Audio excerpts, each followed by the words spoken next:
नमस्कार, मैं अशोक व्यास हूँ। कार्यक्रम इनसाइट में तो अशोक व्यास है और हमने अक्सर सुना है कि अगर हम अपने इतिहास से नहीं सीखते हैं, तो फिर हमें इसका खामियाज़ा भुगतना पड़ता है। अब हम इतिहास से सीखें कैसे? जो इतिहास हमें पढ़ाया जाता है, उसके ऊपर भी प्रश्न चिन्ह लगाए जाते हैं। तो प्रश्न ये भी आने लग जाता है कि जो हमने सीखा है, वो ठीक है या हमें कुछ और तरह से इतिहास को समझने की, परखने की ज़रूरत है।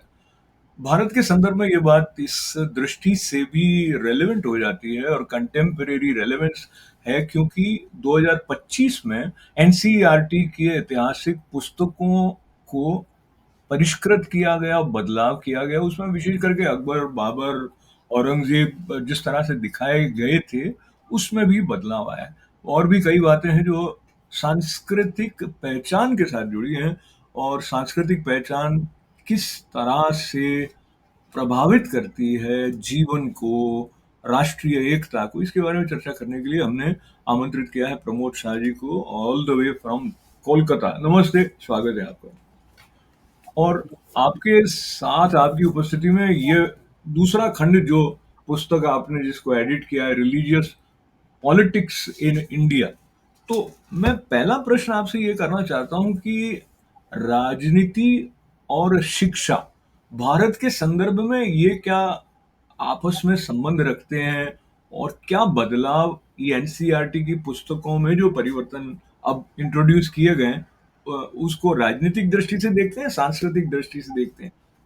Over to you Pramod ji.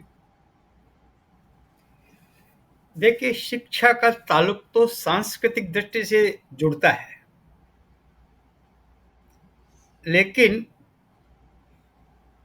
पिछले 200 वर्षों से, बल्कि ये कहिए कि 1867 से और ज़्यादा पहले 1835 से जी। 1835, मैं काले ने अंग्रेजी में कंफर्म करके 1857 में 3 विश्वविद्यालय खोले, कलकत्ता, बम्बई और मद्रास का। जी।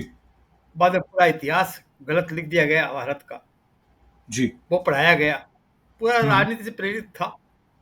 अच्छा। और आज़ादी के बाद जो पढ़ाया गया इतिहास, वो भी राजनीति से प्रेरित था। जी। जी। तो शिक्षा को तो राजनीति, उसका राजनीतिकरण कर दिया गया। जो अभी मैं मूल भारत जी, है, जी। वहाँ शिक्षा का राजनीति ताल्लुक नहीं था। हाँ जी, हाँ जी। हाँ जी, मैं ये सोच रहा था, यदि आप थोड़ा और स्पष्ट करें कि राजनीति से प्रेरित था, किस तरह से प्रेरित था राजनीति से? प्रेरित क्यों था? पहले जरा सा और पीछे जाइए, आप जब रामायण काल, महाभारत काल देखते हैं, जी। तो राजाओं के लड़के भी, बच्चे भी गुरुकुल में जाके पढ़ते थे। जी। राजा कोई अंकुश नहीं था, बल्कि राजा उनसे गाइड होते थे। अब जब अंग्रेज आया 1774 में, विलियम जोन्स ने क्लियर लिखा है कि 3 उनका उद्देश्य था। इतिहास इतिहास लिखा। एक तो भारतीय जो मनीषा थे, ऋषि मुनि थे, उनको काल्पनिक बताना। जी। दूसरा ये कहना कि संस्कृत बहुत पुरानी भाषा नहीं है, ग्रीस से प्रभावित है, अच्छा। ग्रीक लैंग्वेज से। जी।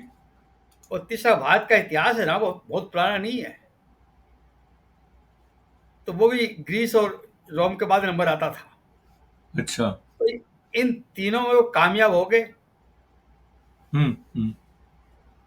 और भी कुछ इतिहासकार है, पर असली काम किया मैकाले ने 1854 में, 1854, जी। मैक्स मुलर को अपॉइंट किया। हाँ, हाँ। मैक्स मुलर गरीबी की अवस्था में आ गए थे, पैसा खत्म हो गया था। जी। उनको इंग्लैंड भेजा। जी। हाँ, इंग्लैंड भेजा उनको। तो वहाँ उन्होंने भारत का इतिहास लिखने के लिए भारत के ग्रंथों को नहीं माना। उन्होंने जो लिए ना, जी। तो टोलेमी जो है ना, टोलेमी मैक्सनीज के कुछ पन्ने उनकी किताब के, इंडिका के, हम्म। या ह्यून सांग को ले लिया, कुछ हम्म। सिक्के, कुछ शिलालेख पुरातत्व के ले लिए, वो करके उन्होंने ग्रंथ लिखे, इतिहास लिख दिया। हम्म। और उसका विरोध किया सबने। 3-4 जी, लोगों ने बड़ा विरोध किया उसका। जैसे मिस्टर टॉलर थे, मिस्टर जी, टॉयर, उपिया और नारायण शास्त्री, इन्होंने साफ पत्र लिखे हैं मैक्स मोर के, तुम क्या कर रहे हो? टॉलर ने पत्र लिखा, उपलब्ध पत्र है, कोई जवाब नहीं दिया। जी, इम्प्लीमेंट कर दिया पूरा इतिहास। और हुँ, आप ताज्जुब करेंगे, मैं कह रहा हूँ कि भारत का जो इतिहास लिखा गया है ना, जी। जो पढ़ाया जा रहा है, उसका इतिहास क्या है, इतिहास का क्या इतिहास है, वो जानने की जरूरत है। ये बहुत रोचक बात है कि जो इतिहास पढ़ाया जा रहा है उसका क्योंकि क्या इतिहास है? जी, क्या है कि किसने लिखवाया, किससे लिखवाया, कब लिखवाया, कितना वक्त लगा, किस जी, साल से लागू किया गया, इतिहास लिखने के स्रोत क्या, सोर्स क्या थे, जी, क्या क्या विरोध हुआ, क्या विरोध का उन्होंने माना, सुना, कोई जवाब नहीं मिला। वो हुँ, एक झूठा, किसी देश को इस तरह मतलब मिसगाइड किया जा सकता है क्या? इतिहास के नाम पर एक कल्पना के बाहर की चीज है। अब हुँ। मैं आपको बताऊं, अच्छा, अब कुछ कह रहे हैं क्या आप? हाँ, मुझे लगा कि ये बहुत ही रोचक प्रसंग है, रोचक और महत्वपूर्ण भी है।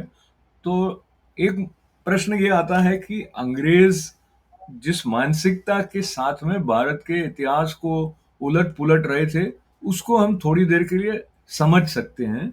लेकिन स्वतंत्रता के बाद में हमने उस ओर ध्यान नहीं दिया, उसको समझना भी थोड़ा मुश्किल है। जितना नुकसान अंग्रेजों ने किया, उससे ज्यादा फ्रीडम फाइट के आजादी के बाद किताबों में इतिहास हमारे हमारे साथ अन्याय हुआ है। वो झूठा इतिहास, उस पे किताबें, उस पे किताबें, उस पे किताबें, झूठ पर झूठ, झूठ पर झूठ, झूठ पर झूठ। आपको ताज्जुब होगा, एक बात बताऊंगा आपको मैं, जी। कि चंद्रगुप्त मौर्य का जिक्र किया है हाँ, हाँ। कि साहब वो चाणक्य चंद्र मौर्य ईसा मसीह से 230 साल पहले पैदा हुए। जी। 33 शिलालेख है, हाँ, हाँ। एक में भी चंद्रगुप्त मौर्य नहीं लिखा हुआ, नॉट इन सिंगल। हाँ। और चंद्रगुप्त मौर्य कहां से आ गया? हुँ, हुँ, हुँ। तो वो समुद्रगुप्त और चंद्रगुप्त थे, गुप्त वंश के, जी। जिन्होंने सिकंदर को फेस किया था। हुँ, चंद्रगुप्त मौर्य उनसे 1200 साल पहले हुए थे। हुँ, हुँ। तो पूरा इतिहास तो दूसरा है। जो बुद्ध है, वो और उससे पहले हुए थे, 1887 बीसी हुए थे वो। ये सारे सारे क्या है कि इसके लिए हमको कश्मीर डायनेस्टी का 5000 साल का इतिहास है जी। हमारे पास। हाँ, हाँ। नेपाल डायनेस्टी का 5000 साल का इतिहास है। पुराणों में 5000 साल का इतिहास है। तीनों को मिला लीजिए, लिंक मिल जाएगी, सारी मिलाई है कोटा वेंकटेश्वरम ने, हुँ, हुँ। पूरी लिंक मिल रही है आपको। जी, लेकिन सारा इससे क्या हुआ है कि मैं बताऊं आपको, हमारी कल्चर कैसे प्रभावित हुई है। जी। आर्यभट्ट जो कि ईसा मसीह से 2700 साल पहले पैदा हुए थे, उसको हुँ, ईसा मसीह 450 साल बाद डाल दिया गया, उनको 5 साल बाद। हुँ, हुँ, हुँ, अब वो सही इतिहास पढ़ते हैं ना, हुँ। तो पाणिनि जो है, वो ईसा मसीह से 2009 साल पहले पैदा हुए थे। जी। तो पाणिनि, आर्यभट्ट, आप देखिए बुद्ध, और आप अशोका या कनिष्क, पतंजलि, कालिदास, तीन हुए हैं। जी, कालिदास और आपके आदि शंकराचार्य। जी, और देखिए इतिहास की आपको दो बात बता दूं आपको मैं। विक्रम संवत, जी। पूरा हिंदुस्तान मानता है, अधिकांश बड़ा हिंदुस्तान हिस्सा। हाँ, हाँ। और शालिवान संवत, ये शक संवत कहते हैं, जी। ये भात मानती, भारत सरकार मानती है। हाँ, हाँ। लेकिन विक्रमादित्य तो शालिवान दोनों को ऐतिहासिक पुरुष नहीं मानते इतिहास वाले। जी। नहीं तो विक्रमादित्य ऐतिहासिक पुरुष थे आपके, ने शालिवान ऐतिहासिक, दोनों को संवत मानेंगे। पूरा अधिकांश हाँ, हाँ। हिंदुस्तान विक्रमादित्य के संवत मान रहा है। हाँ, हाँ, हाँ, हाँ। भारत सरकार शालिवान संवत मान रहे हैं। वो व्यवहार में राजा नहीं हुए थे, वो राजा काल्पनिक थे। हाँ, इससे ज्यादा बेवकूफी को बात हो सकती है क्या? और पूरा भारत पढ़ रहा है उसको, हाँ, हाँ। Generation to generation, generation to generation पढ़ रही है। ये हुआ भारत के साथ। ये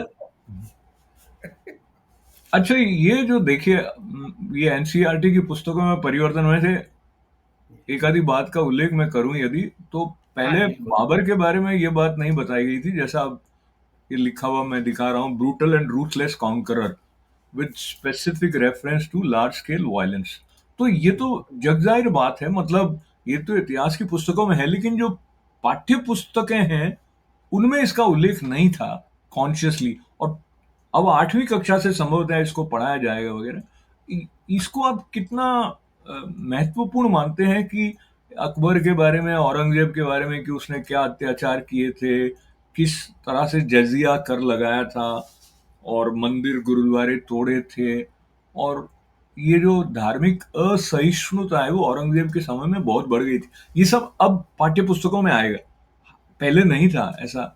तो ये एक और जो महत्वपूर्ण बात मुझे ऊपर ऊपर से समझ में आ रही है कि भारत पर, यानी कि शब्द भारत के प्रयोग पर अधिक महत्व दिया जा रहा है, जहां इंडिया उल्लेख होता। इस सब को आप कैसे देखते हैं प्रमोद जी?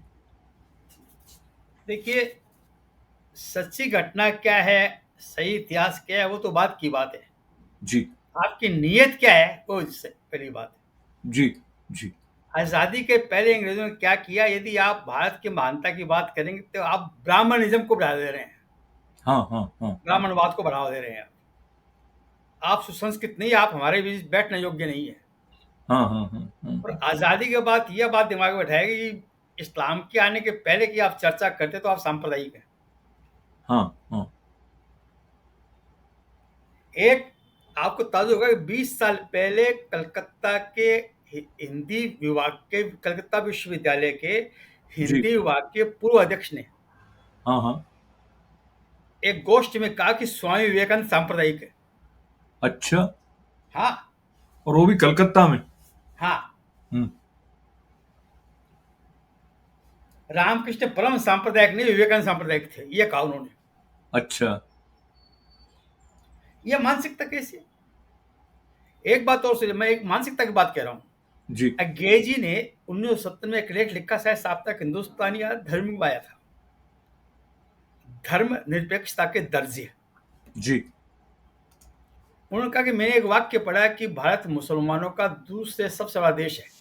जी। दूसरा, जी। मतलब तथ्य सही है एकदम, ये। किंतु कोई भी तथ्य अपने आप में कुछ नहीं होता, आप उसको किस संदर्भ में इस्तेमाल कर रहे हैं, आपका इंटेंशन क्या है, वो ज्यादा महत्वपूर्ण है। हम्म। आप ये क्यों नहीं कहते भारत हिंदुओं का सबसे बड़ा देश है? हम्म। वो भी तथ्य है। लेकिन यदि हैं, वो तो तथ्य है ही है। यदि आप ये कहते हिंदू का सारा देश है तो आप सांप्रदायिक है। हम्म। और ये ये क्या? कहते हैं मुसलमान का दूसरा सारा देश तो आप सेक्युलर है। ये उन्होंने इस लिखा? मानसिक, हाँ, इस ये लिखा है गेजी ने। अच्छा, अच्छा। तो आजादी के बाद इस घातक मानसिकता ने ज्यादा नुकसान किया है। जी। जी। आजादी के पहले राष्ट्रवाद की बात होती थी। जब आजादी के तो दो राष्ट्र के नाम पे हो गए, फिर राष्ट्रवाद का क्या मतलब हुआ? हम्म। तो ये प्रमोद जी, मुझे अगर ठीक शब्द तो नहीं याद आ रहा, मुझे लगता है लाला लाजपत राय या किन्हीं का ऐसा वक्तव्य था कि जो संस्कृति है उसका संबंध हमारी साझी विजय के साथ में जुड़ा हुआ है। तो बिल्कुल है। तो इस अब संस्कृति क्या है? अब जी। देखिए, संस्कृति और धर्म, संस्कृति सभ्यता अलग चीजें हैं। शांत रहना, अहिंसा, करुणा, प्रेम, जीव जीव, ब्रह्मांड, परमात्मा, प्रकृति और सर्वधर्म संभाव की भावना, सबकी स्वीकृति, सबके विचारों को स्वीकार करना, यह सांस्कृतिक मूल्य है। जी।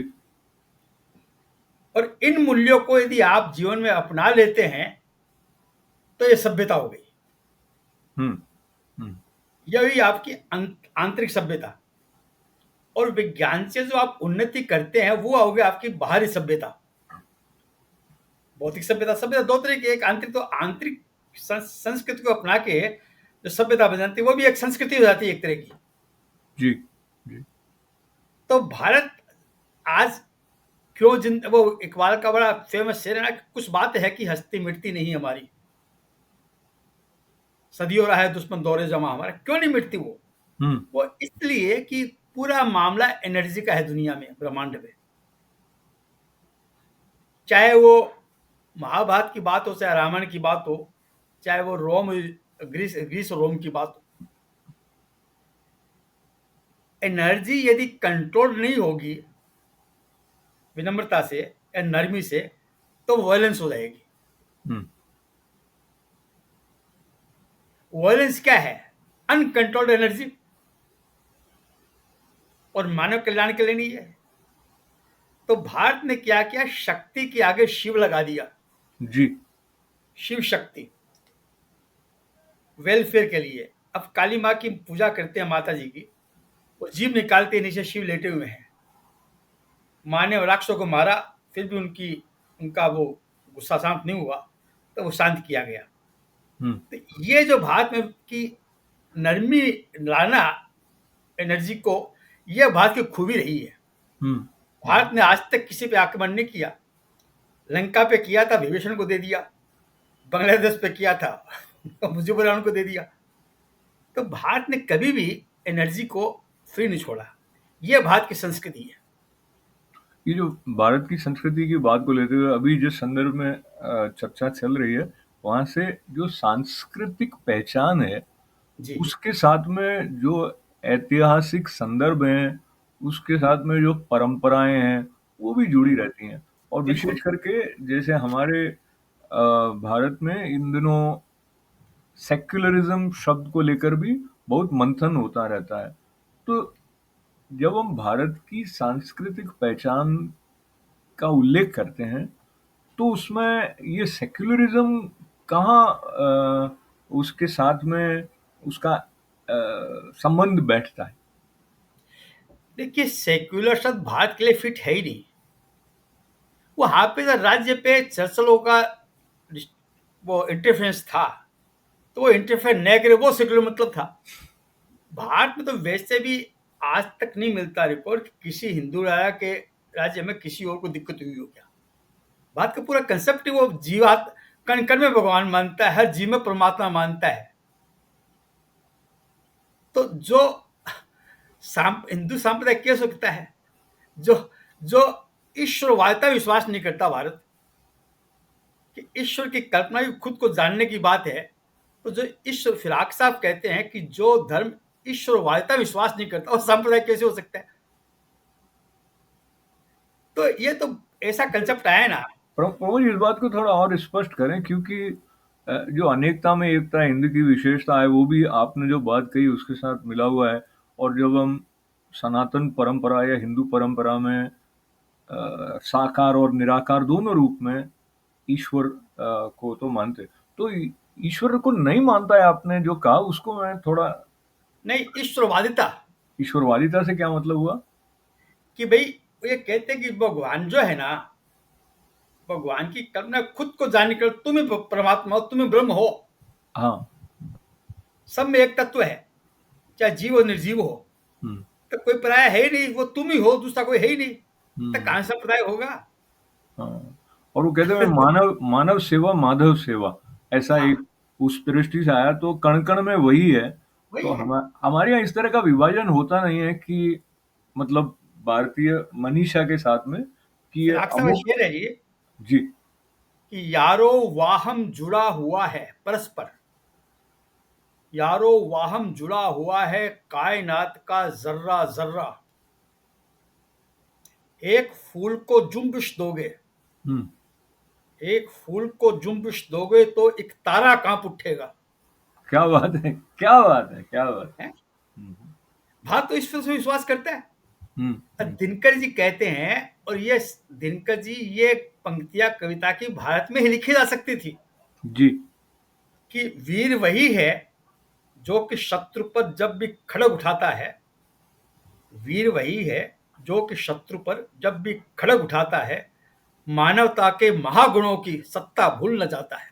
क्या बात, क्या बात। अब ये मानवता के महागुणों की बात को लेके मैं अभी जो अ, तात्कालिक संदर्भ समाचारों की सुर्खियां बनकर आते हैं, उसको जो हम कल्चरल आइडेंटिटी की बात कर रहे हैं, भारत की बात कर रहे हैं, इतिहास की बात कर रहे हैं, उसके कंटेक्स्ट में अगर मैं देखने की कोशिश करूं, तो जैसे आपने उत्तर प्रदेश में एक कोई इस तरह के रैकेट की खबर पढ़ी होगी, जिसमें कोई छंगुर बाबा नाम के व्यक्ति के द्वारा विदेशी संसाधन का भी उपयोग करते हुए और बहुत सुनियोजित ढंग से इस तरह की कुछ युवा अपने नाम हिंदू नाम रखें और लड़कियों के, और वो बाकायदा जैसे कैटलॉग होता है इस प्रकार के, खबरों में ये सब आया। फिर उसके बाद ही कुछ दिनों में आया कि इस तरह के एक और रैकेट की बात आई। तो ये जो धर्मांतरण की बात है, वो भी, जब आप जो पहले आप कह रहे थे कि सब एक ही हैं, तो उसमें कुछ बदलने वाले की बात आती नहीं है। पर अब ये जो सांस्कृतिक पहचान के साथ में इस तरह के जो समूह हैं, उनकी जो कार्रवाई है, उसको आप कैसे देखते हैं? और इसकी रोकथाम के बारे में जब कोई कदम उठाया जाता है, तो एक अलग प्रकार की सजगता चाहिए होती कि हम ऐसे तो नहीं समझ लिए जाए, यानी पॉलिटिकली करेक्ट होकर आपको इसको एड्रेस करना होता है। ये थोड़ा कॉम्प्लिकेटेड लगता है। आप इसको कैसे देखते हैं? कोई कॉम्प्लिकेशन नहीं है। जी, देखिए, धर्म अलग है और धर्म के नाम पे राजनीति अलग है, दो अलग जी, चीजें हैं। जी, जब तक कोई विचार आदमी के धर्म जब तक व्यक्तिगत स्तर पे रहता है ना, तब तक वो धर्म है। धर्म यदि संगठित हो गया तो राजनीति हो जाएगा। जो आप धर्म को संगठन की क्या जरूरत है? एक्चुअली राजनीति को जरूरत है संगठन की। अच्छा, दूसरी बात, जब कण कण में हुआ, यह सनातन धर्म की सोच है। जी, ईसाई और इस्लाम तो साफ कहता है। जब पोप आए थे 2000 में यहाँ पे एक में, तब कहा था कि भाई कन्वर्सन आर मिशन। हाँ, हाँ, तब इसमें क्या कंफ्यूजन, कहाँ कंफ्यूजन है भैया? इस्लाम कहता है कन्वर्सन करेंगे, ये नहीं कहता किसी को मार पीट कर दो। मैं ये नहीं कह रहा हूं, मैं जिसे छांगुर बाबा ने किया वो इस्लाम नहीं कहता है। हुँ, हुँ, लेकिन जब आप कन्वर्सन करना आपका मिशन है, आपका उद्देश्य है, तो कुछ गलत लोग भी एंट्री ले लेते हैं बाद में। हाँ, हाँ, हाँ, हाँ, तो गलत तरीके से भी एंट्री करते हैं। कुछ लोग कन्वर्ट हुए होंगे तो राजाओं के दबाव में हुए होंगे, लालच में हुए होंगे। कुछ पे हो सकता है हिंदुओं पे जुल्म हुआ, वो कन्वर्ट, ऐसे जाति के नाम पर जुल्म हुआ, वो कन्वर्ट हो गए होंगे। हुँ, हुँ, कई काम होंगे। तो ये लोग कहते हैं कि हम जोर जोर से नहीं करते हैं। अब ये कहते हैं मिशनरी कि साहब हम तो आपकी फ्री सेवा करते हैं, ठीक है ना, आपको खाना पीना फ्री कहाँ देते हो यार? आप उसका धर्म ले लेते हो हुँ, कि हुँ, आपका धर्म उसको दे दीजिए। हुँ, हुँ, हुँ, तो एक हिंदू या मुसलमान को हिंदू मुसलमान कायम रख, तो ईसाई सेवा क्यों नहीं कर सकते? हुँ, हुँ, क्योंकि वो उनके लिखा मिशन है उनके, इसलिए इस्लाम में भी मिशन है कि हमको कन्वर्ट करना है। छांगुर बाबा ने गलत तरीके से किया। बहुत गलत तरीके से किया, बहुत गलत तरीके से। जी, तो जी। बहुत गलत, ये गलत तरीका। यहाँ मुसलमान लोग कह रहे हैं ये तरीका नहीं, वो भी बुराई कर रहे हैं कि इस्लाम ये नहीं कहता है। हुँ, हुँ, हुँ, तो क्योंकि वहां पे कन्वर्सन एक उनका मिशन है, तो क्या करोगे आप? बात गलत काम भी होता है उसके ऊपर। विज्ञान के नाम पर भी पाखंड बहुत होता है, धर्म के नाम पे भी पाखंड बहुत होता है। हुँ, हुँ, तो सवाल है, उनका कंसेप्ट वो है, कन्वर्ट करना है। हिंदू का कंसेप्ट वो नहीं है। वो कहता है हिंदू पैदा होता है, इट्स अ जर्नी। विवेकानंद ने कहा कि जर्नी फ्रॉम शुद्ध टू ब्राह्मणहुड, ये हुँ, जर्नी है। हुँ, हुँ। तो हमारी बातचीत बहुत ही रोचक है, लेकिन समापन की तरफ बढ़ने की दृष्टि से भी, जो हमने राष्ट्रीय एकता पर अधिक चर्चा नहीं की, तो जब इस प्रकार की धाराएं रहती हैं जिसमें कल्चरल आइडेंटिटी को लेकर थोड़ा अलग-अलग दृष्टिकोण रहता है, तो वो राष्ट्रीय एकता पर क्या प्रभाव डालता है? देखिए, राष्ट्र एक तो बहुत क्लियर बात है कि धर्म और कल्चर अलग चीज, जब तक ये नहीं समझेंगे। आज यहाँ की हवा, पानी, मिट्टी, अग्नि, बरसात, सारी ऋतुएं, सब धर्म, सब जाति एंजॉय करती है। यहाँ का आकाश, यहाँ की जमीन। तो यहाँ की कल्चर से कैसे लग जाओगे? आज हम सुख भोग रहे हैं, तो हमारी कल्चर ने, हम ऋषि मुनि ने दिया, उसका फल भोग रहे हैं हम। हुँ, तो उन हजारों साल से बड़े भाग्यशाली हैं यहाँ रहने वाले लोग, चाहे वो किसी जाति धर्म के हो, कि उनको ऐसी परंपरा, ऐसी कल्चर मिली है। जी, जी। तो यदि वो यहाँ की कल्चर में डूबेंगे, देखेंगे, तो जो इस्लाम को मानने वाले हैं या ईसाइयत को मानने वाले, उनका और फायदा होगा, नुकसान नहीं होगा इनसे। हुँ, तो ये बात को फील करेंगे ना कि कल्चर अलग, आप अपना धर्म लीजिए, जो आपका धर्म का जरूर कीजिए, धर्म से हटने की जरूरत नहीं है। लेकिन कल्चर का धर्म से क्या लेन देन है? तो यहाँ की बहुत सी बातें हैं जो आपस में मिलती जुलती है। हुँ। आज संगीत का है, कितने मुस्लिम संगीतकार, गीतकार, गायक है, उनके गीत मंदिरों में बजते हैं।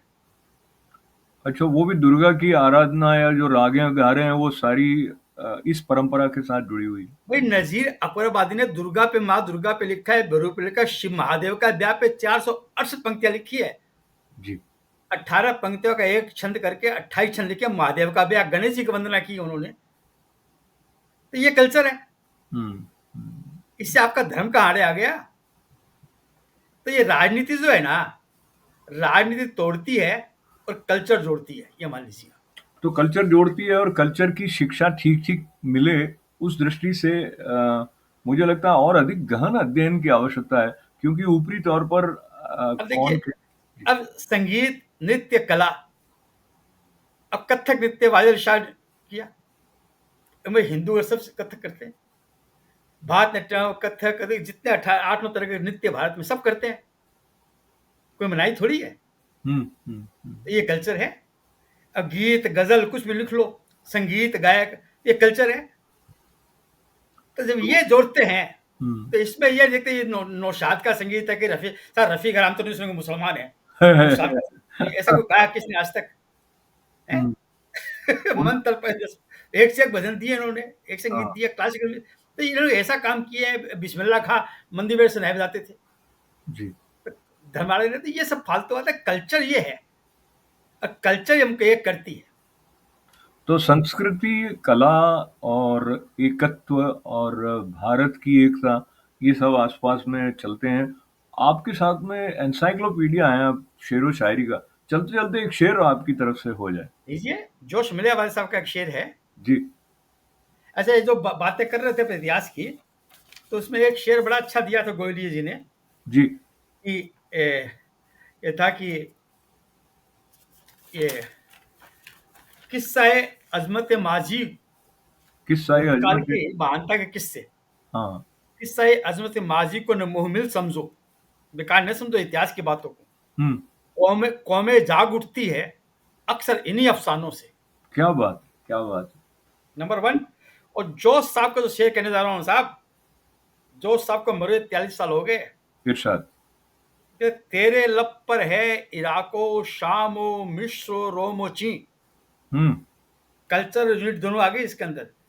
तेरे लब पर है इराको शामो मिश्रो रोमो ची, लेकिन अपने ही वतन के नाम से वाकिफ नहीं। क्या बात। सबसे पहले मर्द बन हिंदोस्तां के वास्ते, हम्म। सबसे पहले मर्द बन हिंदोस्तां के वास्ते, हिंद जाग उठे तो फिर सारे जहां के वास्ते। क्या बात, क्या बात। तो ये है जागरण। Culture unity. तो ये जागरण के जोश बाद। मलियावादी इंकलाबी शायर, एक मुसलमान शायर का शेर है। हुँ। तो जोश मलियावादी के इस जोशीले शेर के साथ में जो सांस्कृतिक पहचान और राष्ट्रीय एकता के संबंध में इतनी सारगर्भित चर्चा आपके साथ हुई, मुझे बहुत ही आनंद आया और मुझे लगता है मेरे दर्शकों को भी कुछ नई बातें, नए ढंग से सोचने की प्रेरणा मिली होगी। आपका बहुत सारा धन्यवाद है और राष्ट्रीय एकता के बारे में फिर कभी आपसे और विस्तार से बिल्कुल। चर्चा करेंगे। बहुत सारी मंगल कामनाएँ। धन्यवाद। अनुमति दें। नमस्कार।